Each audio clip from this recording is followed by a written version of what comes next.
Way too much. It's exciting times in the NFT world for sure. Speaking Yeah. of which, our next guest. Yes. Cool stuff. We discovered the Quid app probably, I don't know, like almost a year ago. Trav, was it? It's been a while.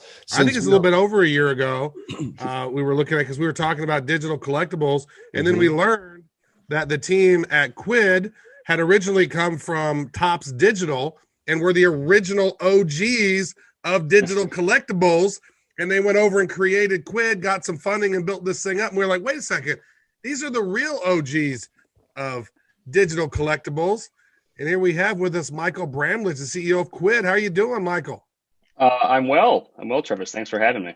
Yeah, dude, this app has absolutely exploded, and it started as an in-app collectible item with your own in-app currency, right? Yeah, that's exactly right.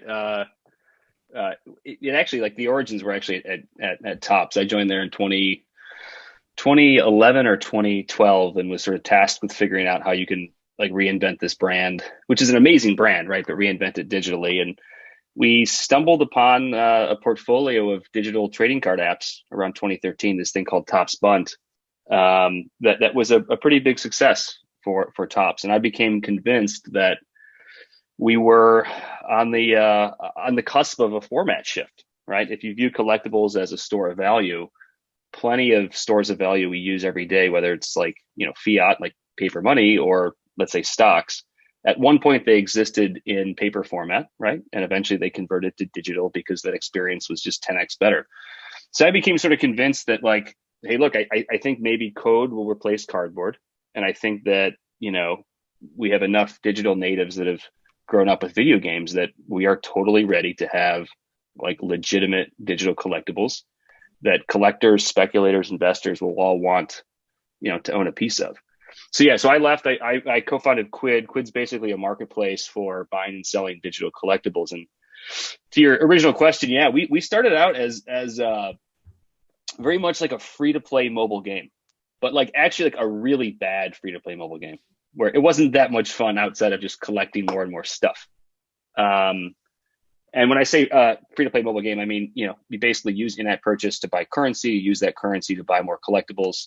And back then, if you wanted to, you could barter those collectibles with other collectors. But you'll notice in that loop, there was no money out, right? There wasn't ever a path to get money back out. And so we sort of realized that, I would say, in parallel with like everything happening with like CryptoKitties and NFTs at the time. And we're like, look, this just isn't right. This is suboptimal.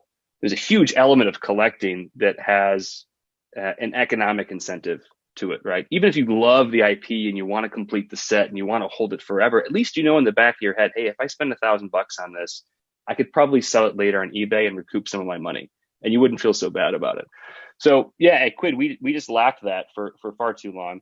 Well, so does Bunt. So does Major League, the Topps Bunt app. You still pour money in and you can't really get money out. Yeah, and that's what I say too. Like, I don't know. I mean, it was really novel when those apps came out, right? There was really a dearth of like officially licensed product anywhere on the app stores, right? Like, but they're like they're so damn fun. I mean, I still pour money into them, even though I'm not getting money out of them. I'm still like, oh man, I got this super rare Derek Jeter, badass. I know. Well, and because who doesn't love opening packs, right? Opening packs is just it's like the best part of the experience, right? It's got the anticipation, it's got the rush, it's got the thrill, it's got like the randomization where you don't know what you're going to get.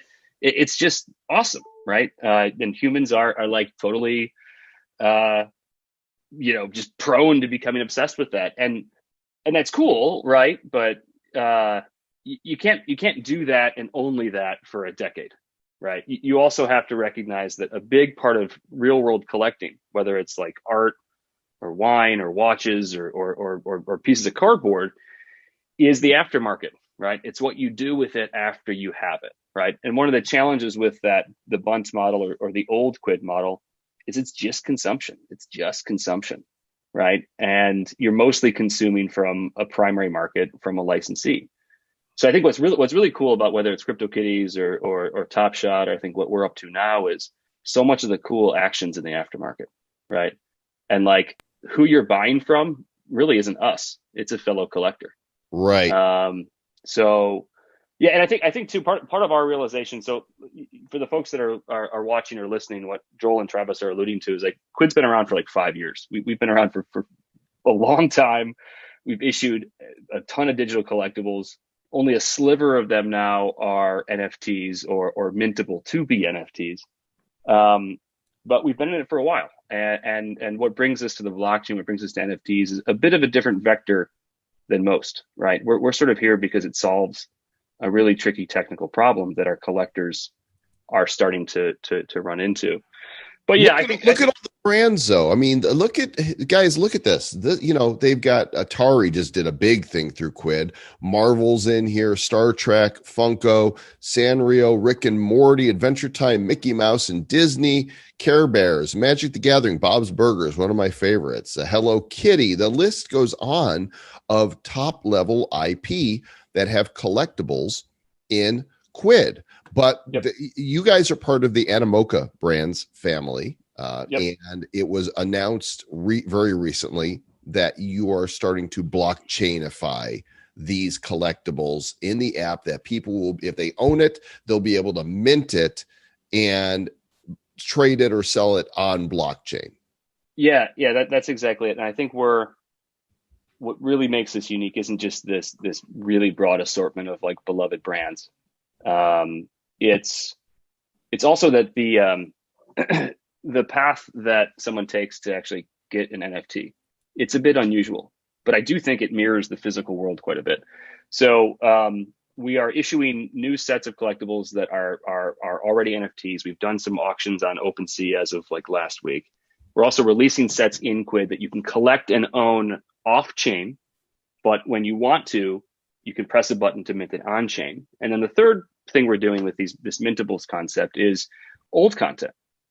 It sounds like such a oxymoron, but we have like literally super vintage digital trading cards on Quid that are 5 years old. Those items as well at a future date will be able to be mintable. Now, I can't say that every single brand is going to be mintable. I can't say which specific brand or brands immediately will become mintable. That would tilt the market in a way that we don't want to do. But it's essentially our stated intent over time to ensure that if you as a collector own an item off chain on Quid and you believe it's worth putting on chain, you have the agency as that collector to do that. And the metaphor for us is I grew up collecting baseball cards, and like 90% of the stuff I had in my binder, I just wanted to keep in my binder. It wasn't worth sending to PSA to get graded and authenticated, right? It wasn't worth insuring, right? You wouldn't slab it, you wouldn't put it in safety deposit box. But there was like 10 to 5 to 1% that was the pinnacle of your collection. That's like, dude, this is just so valuable. At a minimum, I have to protect this thing, right? And at a maximum, I want to own this thing for 100 years. So what brings us to the blockchain, I think what makes novel this notion of taking old content and making it mintable at the decision of the collector is it really mirrors that path that I think all of us took when we started out collecting physical objects. So that's really where we are now, is you can basically collect for fun off chain, keep it on Quid. You can sell it in our cash-based aftermarket. You're looking at, listings and sales for those cash-based items right now. And if you get a number one, if you get a super rare item, in the future, you'll be able to mint it because you want that. You want that permanence. You want that persistence. Do you know we're going to be able to mint that at? Are we talking? So, I mean, if I look at Animoca, I know that everything that they've touched with the blockchain so far has turned to gold. And I'm just curious, are you building your own blockchain? Are you building it on another blockchain? Are you using an existing blockchain? Like, I know because with this Atari stuff, you're putting that on Ethereum and you got these gas fees. Like, is there anything you can tell us about where some of these are going to be going and where they can be minted? Yeah, that's a good question. I don't think it's up to us, to be honest. I mean, when you buy a baseball card from Topps and 5 years later, you think it's of value and you want to preserve it, you don't have to go to Topps and ask necessarily for permission as to, which grading company to send it to or which safety deposit box to store it. So like, look, I don't think we can lose if our North Star for every decision is what is the most pro collector thing we can do. And I think in that world, it's work hard to give the collector the decision to make. And one of those decisions is what to put on chain, when to put it on chain, and where to put it on chain. So we like Ethereum. Yes, gas fees are high, but Ethereum has a really robust ecosystem. It's got multiple secondary markets that these things could be traded on in the future. And it probably will have a broader set of third-party applications that you can interoperate with and bring your good there, right? Maybe that's worth the gas fee, right? But wax is also phenomenal. Obviously not as expensive.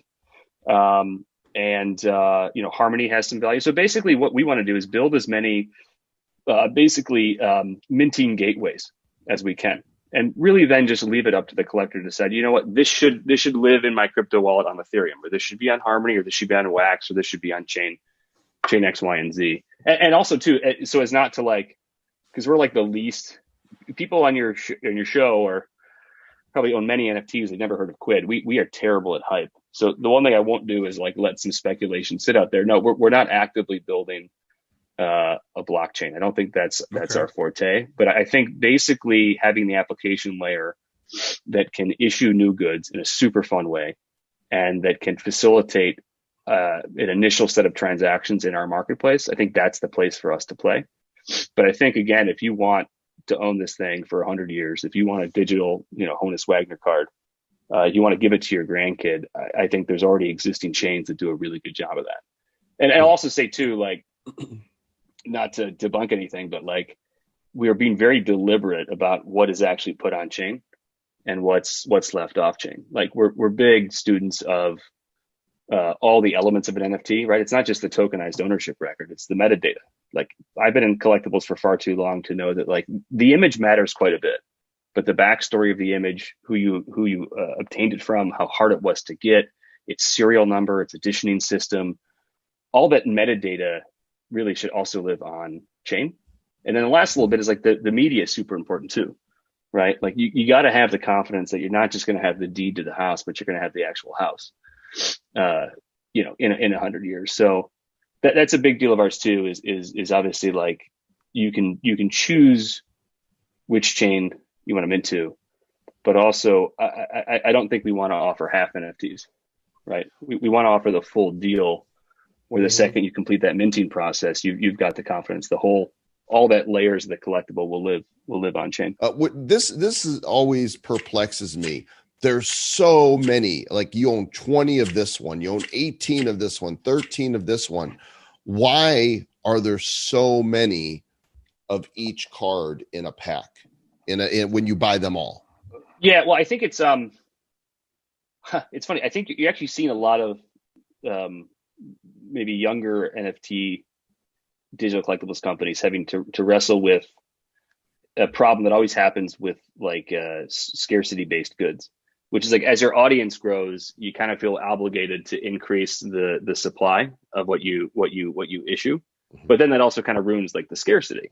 So what we did that I think was really novel. Someone will have to check the history on this. I think we were one of the first to do it because this didn't exist at Topps when we were sort of working there.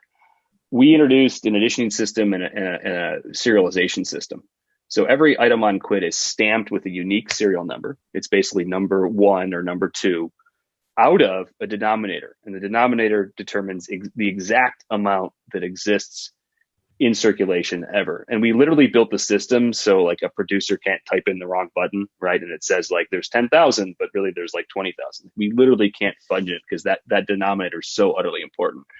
So again, one of the reasons why you can have so many dupes is people collect in different ways, right? There are completionists that just love the idea of reducing the anxiety of going from an empty binder to a full binder. And for them, it's not about the high value items, right? It's about just getting to completion, right? So they're totally satisfied in completing a set with, number 1,000s out of 5,000. There's another group of elite collectors who not only want to complete, but they want to rank, and they want to have the combination of the most valuable items, which, as you can imagine, if you use Top Shot, they are the lowest serial number items. So a number 1 out of 5 is obviously super valuable in our world. And there's a group of collectors that will just pursue those ones or those lows. So yeah, one of the consequences of trying to appeal to a large number of collectors, not just investors or speculators, but those that just love the experience of collecting, is you may wind up with a lot of dupes.